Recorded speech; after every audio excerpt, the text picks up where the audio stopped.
Hey everyone! Today, we're diving into the world of onions and exploring why they make us cry.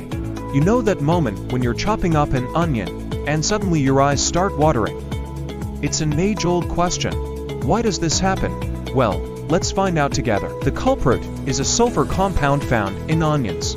When you cut into the onion, this compound reacts with an enzyme present in the cells of the onion. This reaction creates a new compound called propanethyl sulfonate.